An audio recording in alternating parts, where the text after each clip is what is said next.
So here you see the 4 aircraft flying in box formation, led by Squadron Leader Jed Shepek, who is the officer commanding the University of Birmingham Air Squadron. Jed has a rotary background, and prior to his tour here, he flew the Chinook at Royal Air Force Odium. He has served with the Royal Air Force for over 30 years. Flying with him is acting pilot officer Joshua Mann. Joshua is in his 3rd year as a student studying aerospace technology at Coventry University. Now Joshua is a sponsored student and will join the Royal Air Force later this year.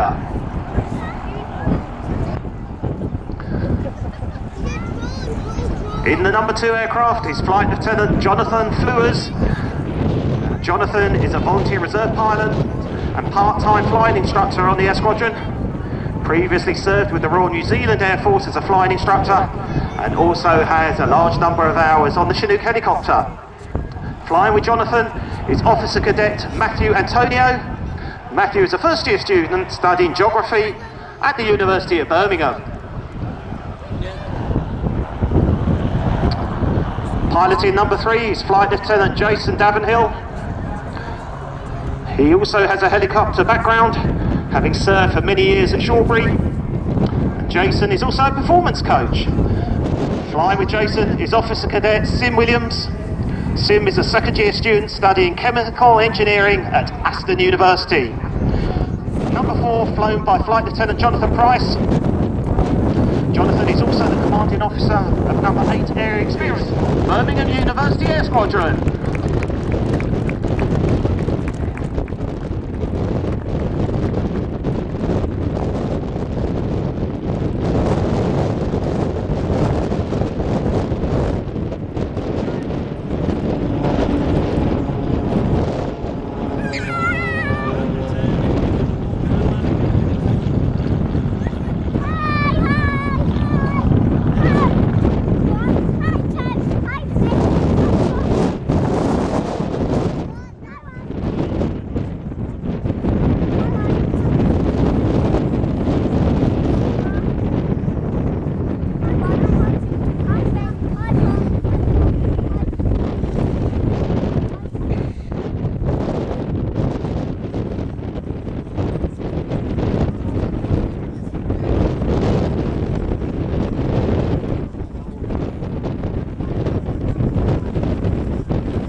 So just a few moments as the 4 tutors make their approach and landing back here at Cosford. I can hear the next display item on the ATC frequency. Believe me, they've had a very tricky journey today. It's pretty windy down here at the moment, gusting some 20. Royal Air Force Battle of Britain Memorial Flight.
When the flight was formed, it originally consisted of 1 Hurricane and 3 Spitfires.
This aircraft, this Avro 19 Series 2 prototype, constructor's number 1333, first flew in November 1946, so we're a little late, but happy 70th birthday for this aircraft. See? Oh, I've got it.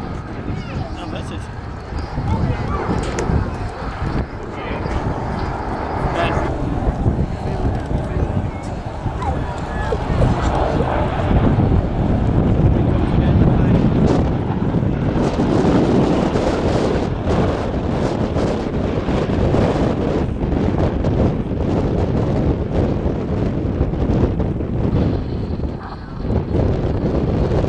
Avro 19 of course stands in for all the Avro Ansons.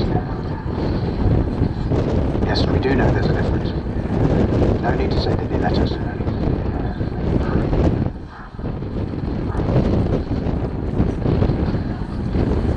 This particular aircraft flew commercially until 1973. It was brought into the BA Systems fold in the mid-1980s. It's based now at Shuttleworth. Old Warden in Bedfordshire. Great day out.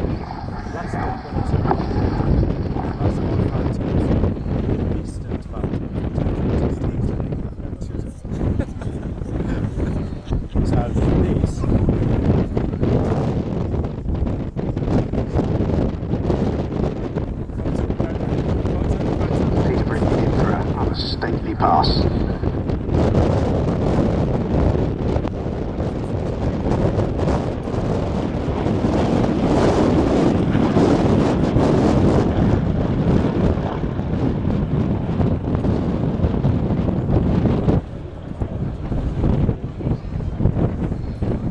Down on 3 Annies over the beaches at Dunkirk.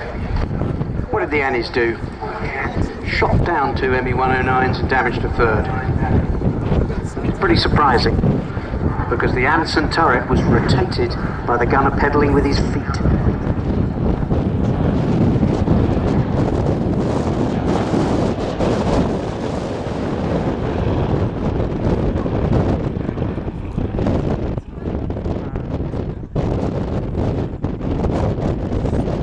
Towards the end of the war, Avro developed the Avro 19, this aircraft, as an airliner. That's the way it's configured today. No bucket-like turrets on this aircraft. British and European Airways did fly some 19s on their Northern Ireland routes. It wasn't very popular because of the noise and vibration. That's something we tend to forget in contemporary aircraft. I flew across, I was extraordinarily lucky, I flew across the Atlantic in a B-24 Liberator. There's a passenger up the back. It was excruciatingly cold, incredibly noisy. And we will fly without oxygen at the back at about 10,000 feet, and you feel very, very queasy and ill, and you can't quite put your finger on it.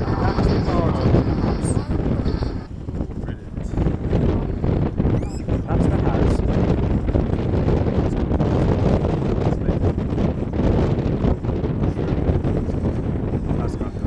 That's inside. That's the stair.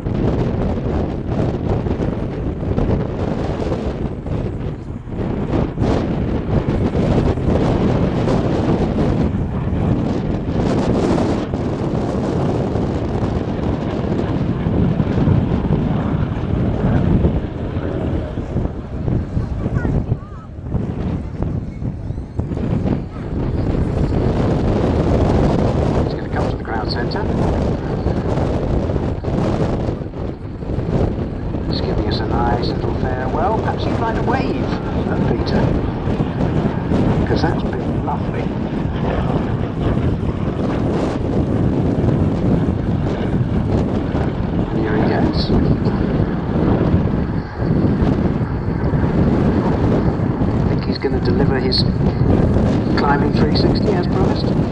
We'll see.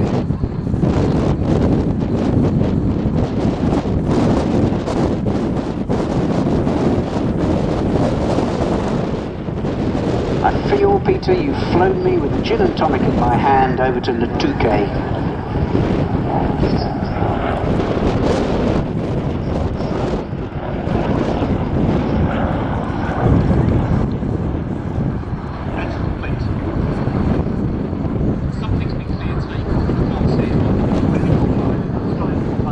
Peter, thank you very much. Have a good safe.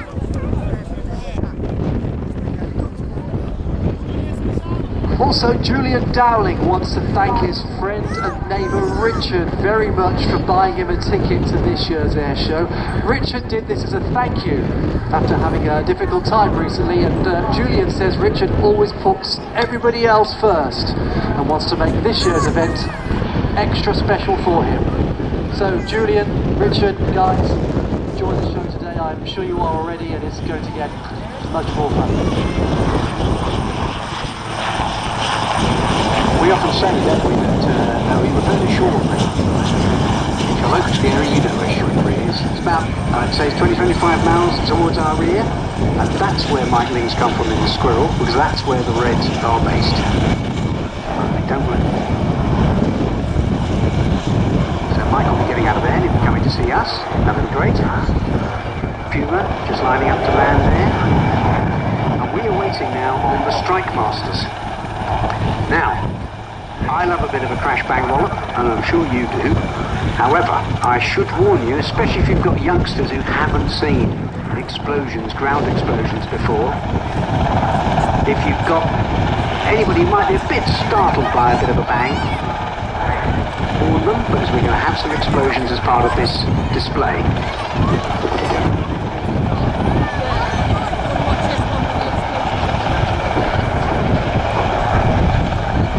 Well, ladies and gentlemen, boys and girls, just a few moments there while we shuffle.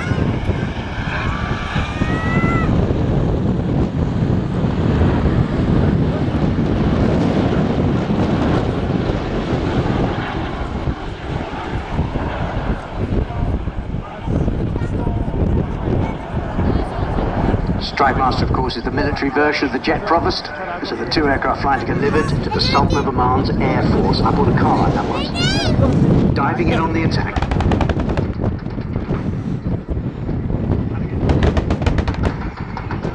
And to finish off those two strafes, yes.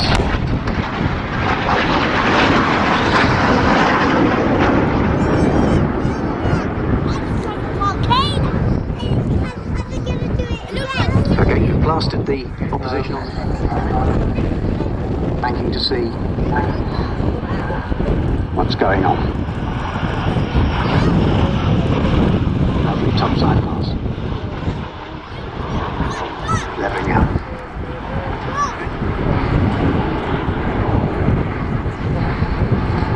What are these black things? What are these?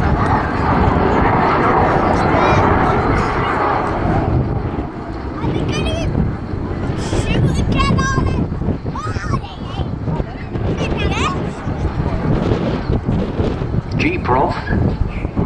Get it? G-Prof. The only Mark 52 jet Provost still flying today. The light ground attack export version of the jet Provost Mark 4 trainer. The aircraft you see there, the camouflage one, flew with the South Arabian Air Force and was damaged in combat. She knows of which she speaks.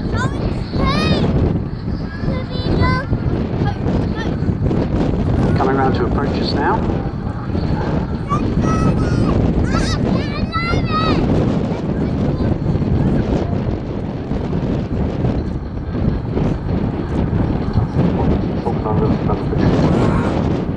Point of the parking now. That's on.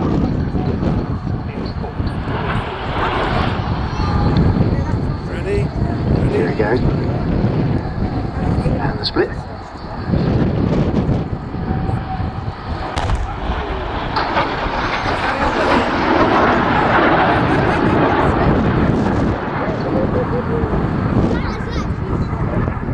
Doing his display in the search and rescue element anyway behind a vast chalet. So this is going to be largely guesswork as to what is going on, but I can see slightly less than animated person rotating at what would be a rather uncomfortable rate of knots. You know what, I think Andrew's going to do this at a height where I can't see him. Thank you very much.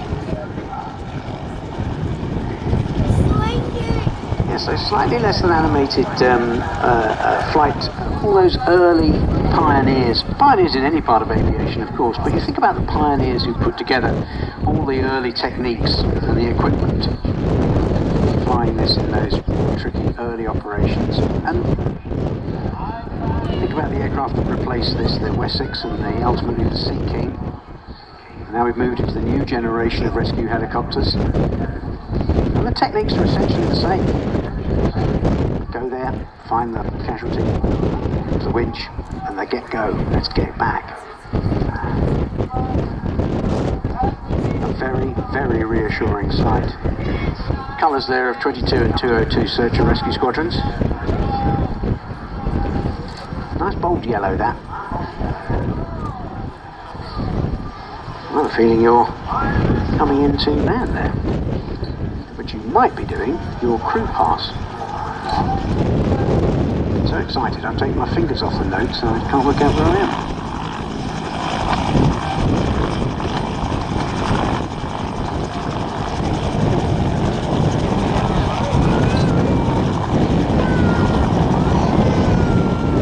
I think you wave. That's Martin Mullis waving at you. Wave back. Hello, Martin.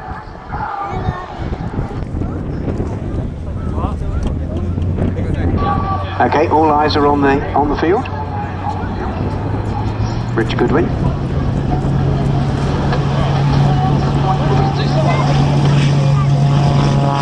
Mark's got what's done. As well as what's going on in the sky, which of course... No, we're there. We're watching our man. Watch an aircraft hover. In fact, just watch and be amazed.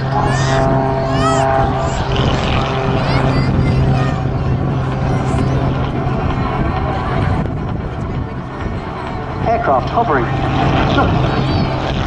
Smoke on. Just watch this. Just watch what he does next.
cheese sandwich and I'm not even flying.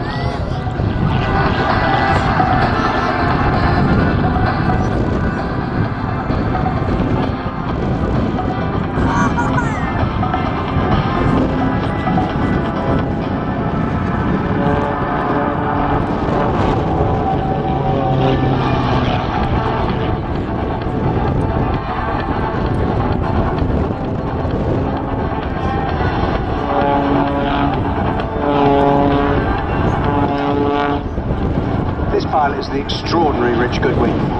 Father Ken flew fast jets in the RAF. He was famous for his Hunter and Lightning aerobatic displays.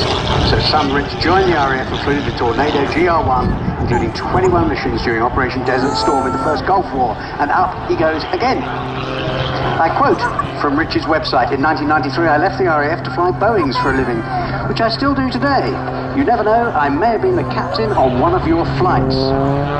Surely you're getting settled in just to enjoy your flight. Oh, so I come. Your pilot today is Rich Goodwin. You think back to your day here today at Cosford. You think, perhaps I'll fly another day.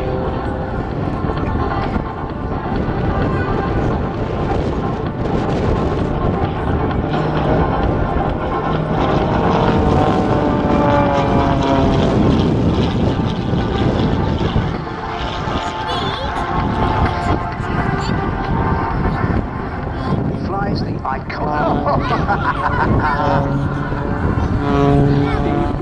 iconic At home, my friends, he's building one with jets on.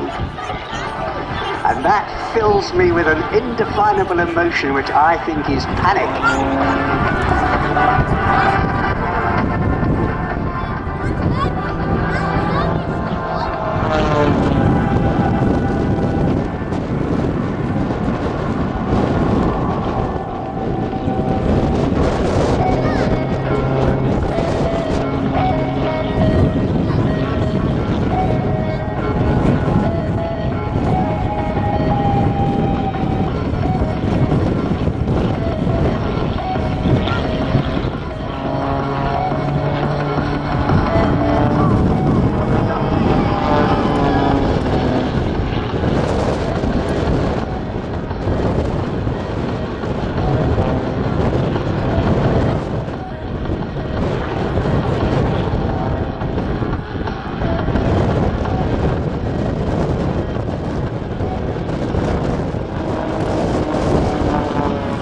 Some brilliant patriotic red, white and blue. This full formation is 1,000 feet wide. The colour smoke comes on. Please welcome the Royal Air Force Aerobatic Team for 2017. It's the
Right?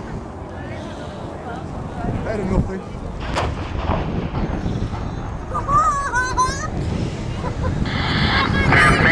Roger, station rifle.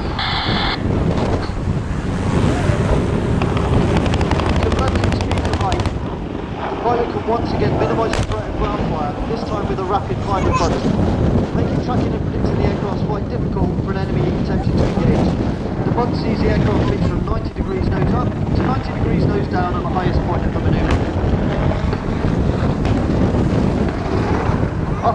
successful strikes and with enemy vehicles burning, the pilot positions the aircraft in a high wheel, circling the target to allow the front seater to conduct a comprehensive battle damage assessment.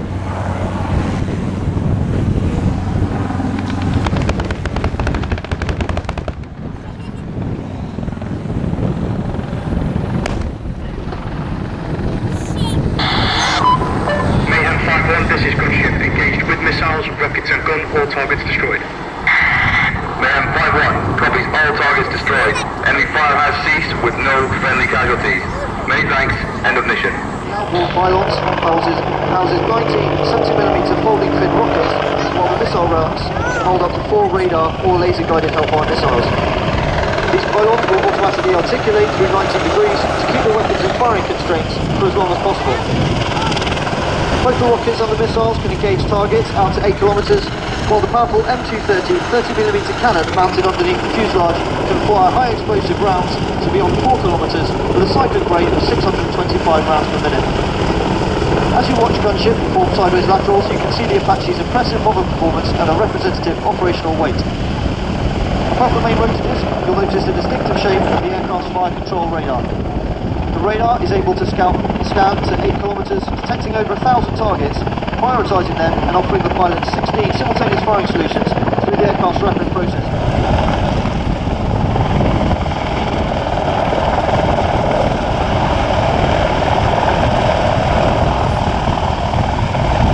Ladies and gentlemen, the British Army Apache attack helicopter.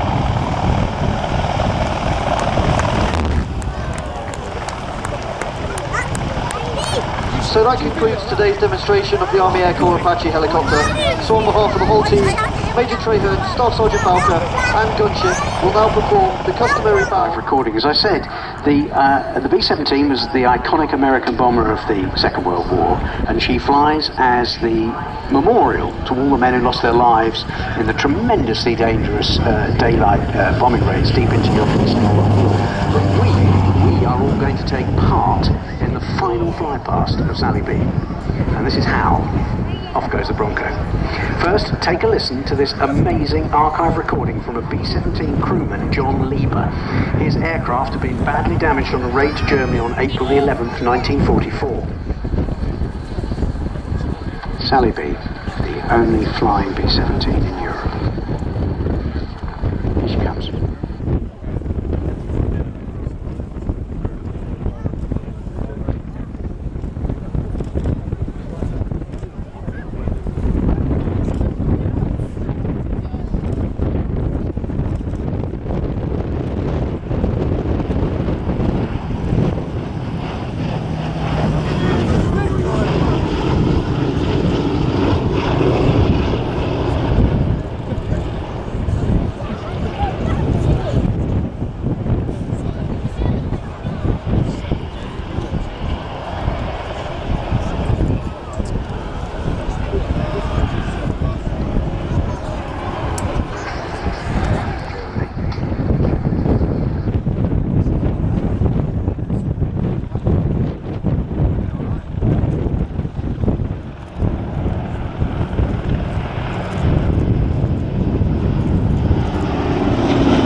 Is a flying war memorial. Their most important day each year. It's a fly past over the Manningley American Military Cemetery. Powerful place. How would you do it?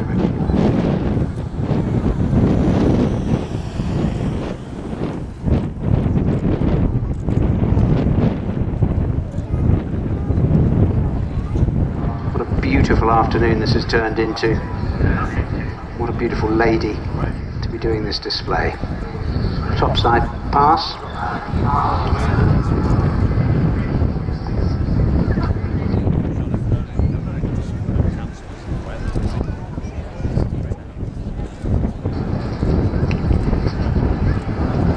No, she's showing us her underside. She's showing us her bomb bay. Not as big as you might think. The Lancaster that extend down the whole fuselage. Decision made by the Americans to have a ball turret defend the underneath of the aircraft. Decision in RAF Bomber Command. I've actually read the actual document myself in the National Archives, signed by Air Chief Marshal Sir Arthur Harris. Decision made that the Lancasters would go to Germany with more bombs on board. And although a turret was tried underneath, particularly by the Canadians, the 6th Group, the decision was made that drag, the weight and the additional man lost meant they wouldn't be defended from underneath. Truly a day in which I discovered something about the decisions made by commanders.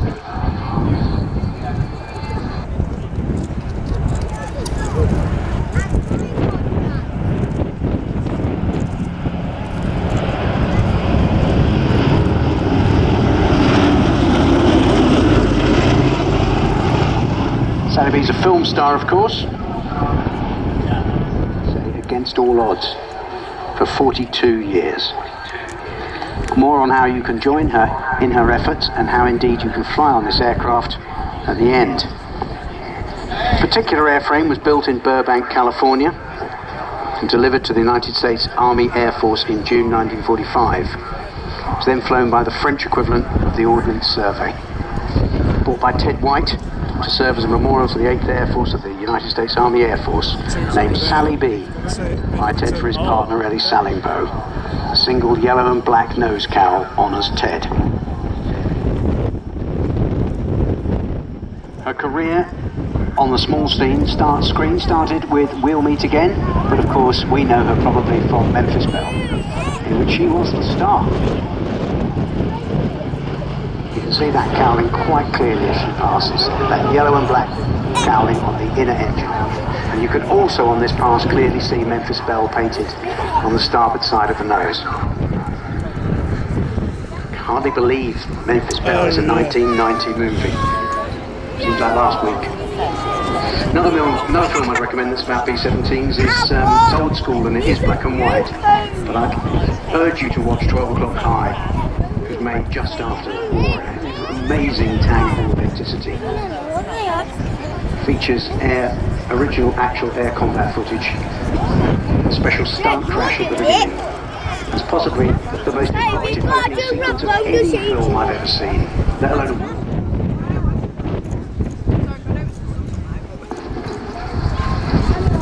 Sally B values her supporters very highly. I'll tell you a little bit more about that in a moment.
So if you'd care to donate £395, non-members £460 or more to help keep Sally B flying and have your name or a name of your choice added to the prestigious Roll of Honour on the outside of her fuselage for 1 whole year and spend a special VIP day with our B-17 at Duxford.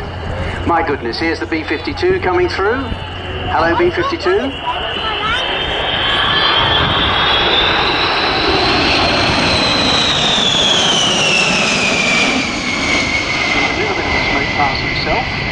But here comes Sally B. Do you remember we were talking to see if she's going to put her smoke on?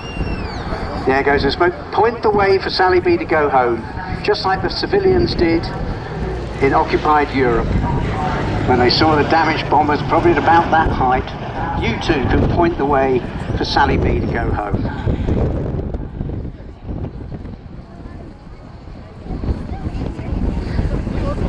Well, that was two ends of the American aviation story, appearing perhaps a little surprisingly. I wasn't expecting that particular moment, but lovely to see the B-52. I'm not sure how much more we'll see of her. And goodbye to our friends in the Sally B there.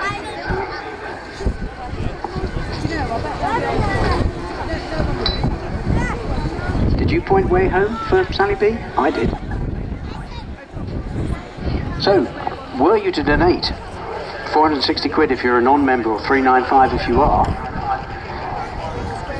your name will be entered into a draw for a once-in-a-lifetime to be trained as a crew member, including, get this, my friends, an orientation flight in Sally B. And your name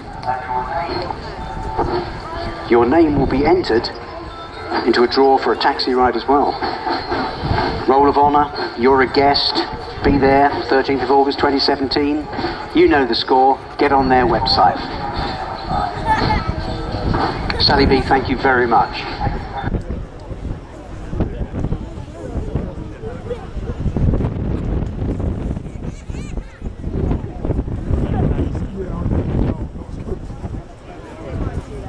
Turning back around again.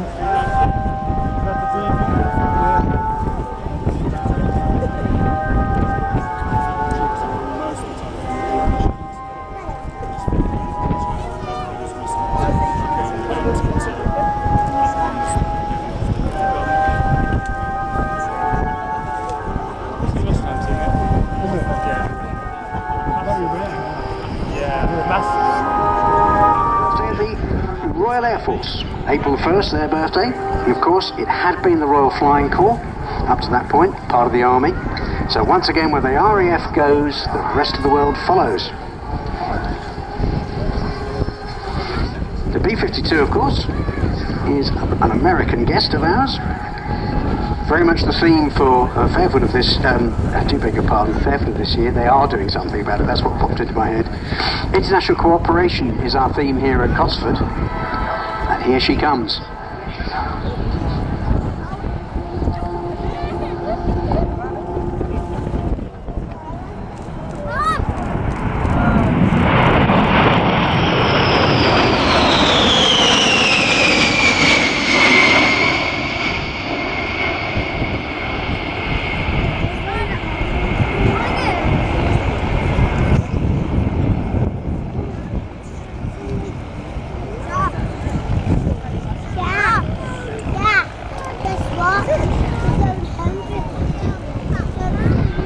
Thank you very much for giving us your birthday fly past. That aircraft was from the 20th Expeditionary Bomb Squadron with the 2nd Operations Group of the USAF, located in Barksdale Air Force, Louisiana. Aircraft taking off now, just filling in this little gap here. Those Barksdale boys, they're the 20th Expeditionary Bomb Force with the 20th Aero Squadron, fought in the First World War, so happy 100th to you as well. The whole thing never comes to an end. Fought in the Second World War. It's rather like buying an iPhone and you're still running exactly the same iPhone in 2079. That would be a pretty robust iPhone, or I should say smartphone, because other smartphones are available. Just imagine that, you buy it, it's going to last you out to 2079. Well, that's effectively what the P-52 has done. Back in time, P-51, the Mustang, the aircraft that flew as a fighter escort aircraft to the B-17s and the B-24s. You can see some PC-7s. That's the Swiss. Taking to the skies. We're having words with them in a minute. I should tell you actually that it's the Mustang, the Hurricane, these boys, the Swiss PC-17, the Italian Tornado, the Tutor, and then our battlefield support finale. Top, cream on the coffee, the Chinook, super display. These boys are good too. I saw a rehearsal yesterday. They're wonderful.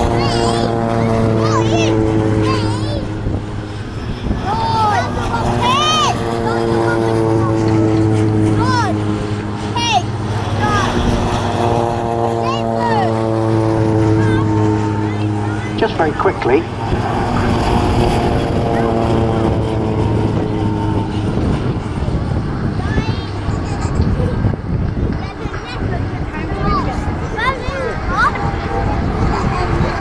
quickly there was a B-52 cockpit on eBay.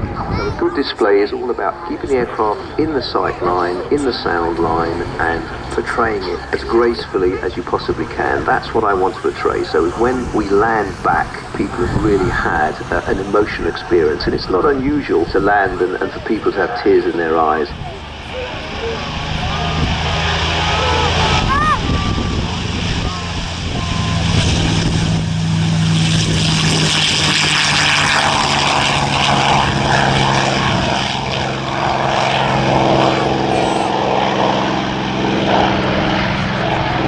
Taking off.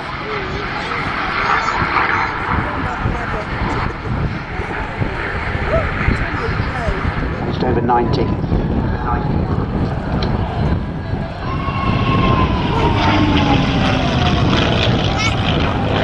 I couldn't be happier than to tell you that George came over last year and flew in this aircraft as a passenger. His own aircraft. Flown in the front seat, of course, by Peter Tyson, who was flying it for us today. And the good news is, George still going strong, because I googled him, and you could have met with him in Florida at an outdoor meet. Bring your own chair, it said. So this aircraft was built in 1944 at North American Inglewood in California. Sent to the 332nd Fighter Group, 99th Fighter Squadron of the 15th Air Force.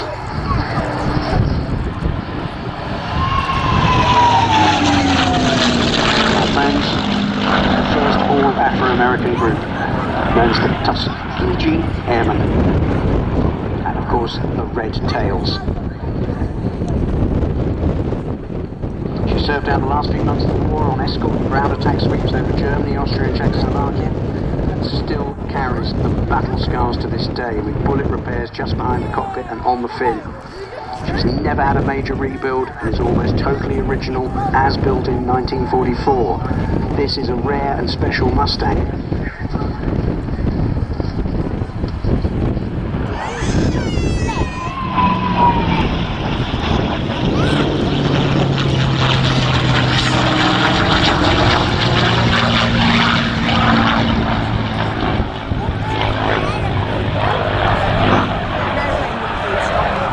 Be seeing her today, so perhaps that's a little bit of an extra wave to Peter. Good news is though, PC-7s are coming forward. We're going to be seeing them a little bit earlier. I'm disappointed you won't see the Hurricane though.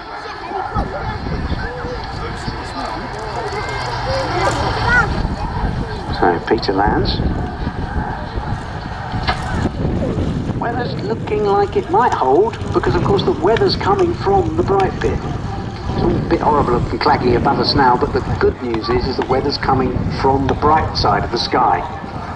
If you had to dive indoors, remember, this is Idea of how an engine works. Also, Rolls-Royce have got lots of posters to give away to the kids, and also some careers advice for you if you're interested maybe in an engineering capacity for work in the future. They've also got some Rolls-Royce apprentices and graduates to talk to. I don't think it's too early to talk about next year's air show. It's never too early because tickets sell out very quickly. Of course, it's a ticket-only event these days. You have to buy them in advance. Save the date for next year's event. It's Sunday the 10th of June 2018. Sunday the 10th of June 2018.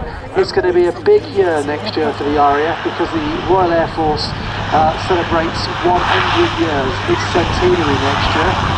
And the Royal Air Force Cosford Air Show 2018 is going to be a big event for that reason.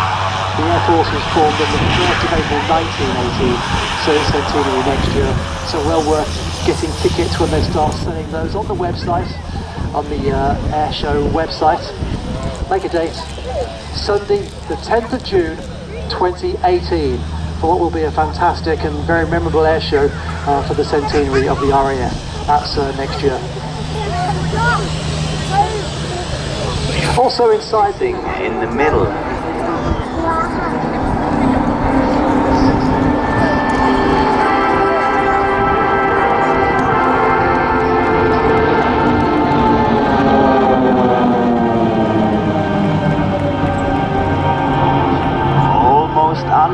Coast.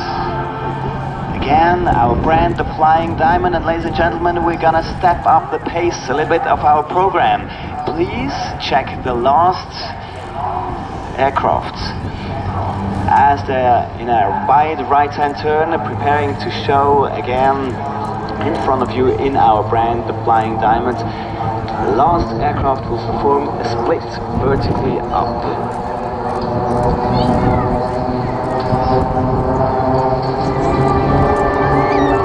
So that we don't miss out. Direct radio transmission from the leader, Captain Cyril Yoder.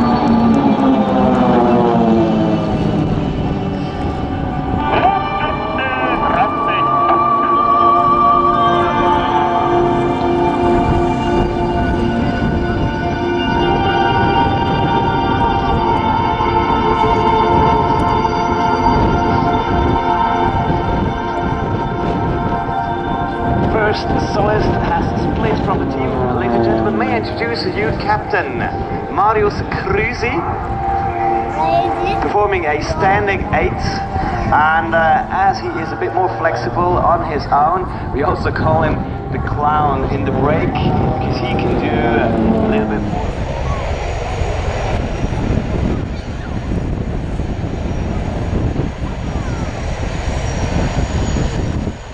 Showtime! Panavia Tornado will strike up with an inverted flight.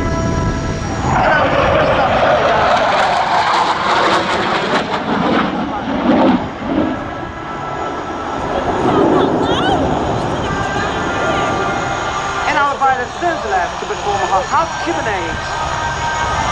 The variable weapons allow the pilot to configure the wind according to flight speed.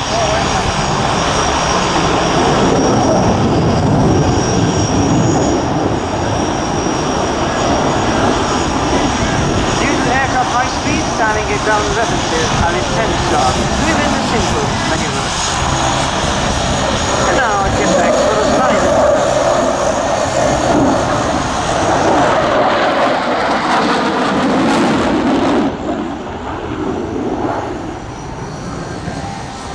The crew is in positioning to carry out an instant pull-up, and the altimeter will mark 4,000 feet. The pilot will perform a 90-degree lateral roll to draw a cloverleaf.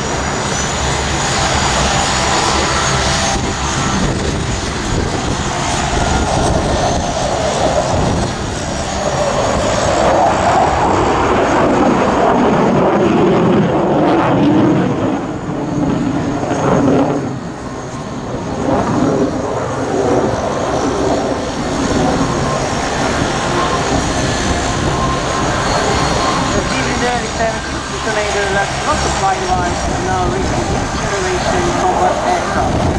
That's why the navigator role is 10 shots to our side.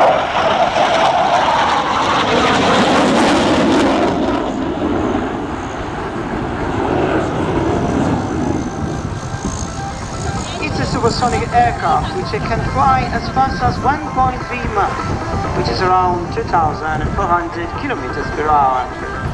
By the way, the jet has been slowing down, as the crew seems to have something to say. It's also a special day for Captain Gabriela Yolfi as he turns 36.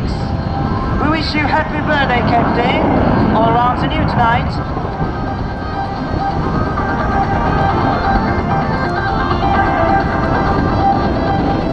Steep nose up now, we climb again up to 1,500 meters in order to draw the so-called split S.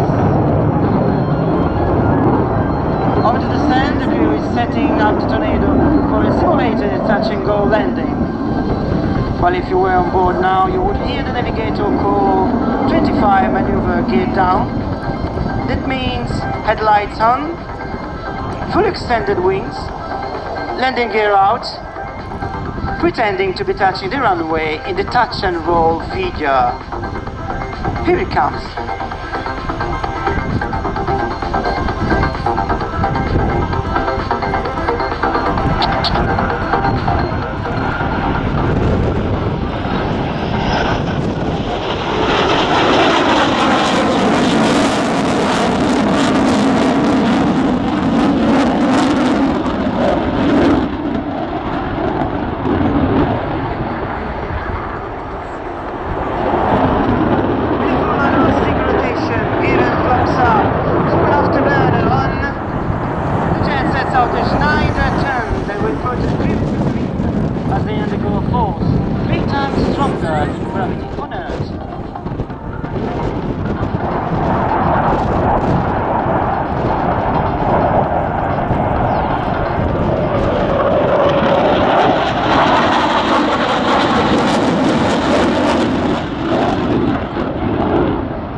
advanced flight control system, which prevents loss of control and increases safety standards. However, despite the aircraft is hard to manage, the pilots keep the speed control system off over the whole display, except for the barrel rolls, in order to have maneuverability at low speed at its best.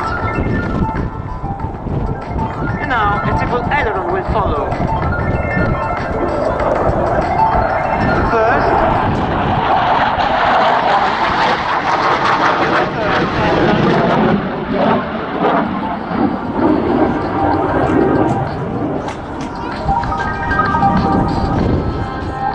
back at the center of the display line again.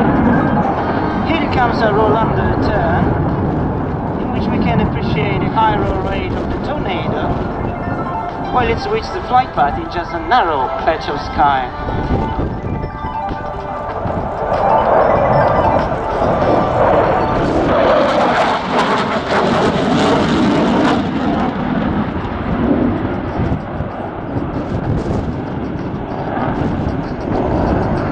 Brace yourself now, as the next fly pass is a noisy one. It's so-called knife-edge fly pass. As if in combat mode, wings fully closed backwards, and an asymmetric engine thrust and a remarkable rudder use are needed to balance the damage.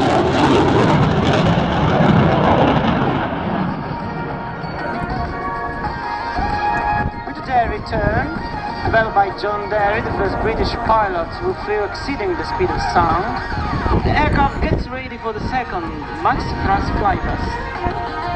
We might see another part of the 6th anniversary special attire, the number 311 on the belly, which stands for 311 Flight Squadron, one of the crown jewels of Italian Air Force. The skin was purposefully repainted for the Cosford Air Show.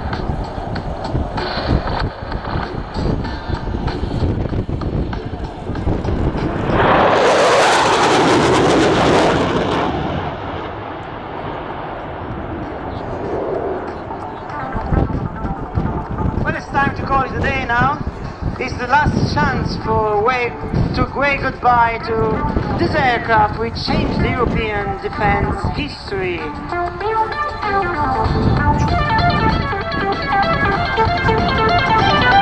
Vertical exit with a freestyle roll. Thank you, Captain Gabriele Iolfi. Thank you, Captain Paolo Friella. Thank you for joining us at Cosford Air Show. Thank you for watching.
So let's say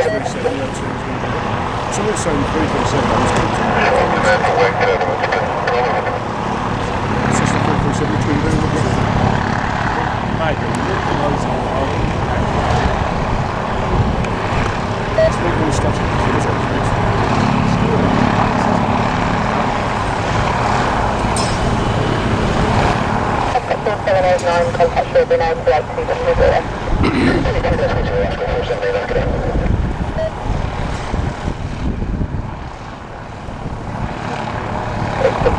Caution, wait, turbulence, and code takeoff, servicing 27099. Caution, wait, turbulence, clear for takeoff.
109.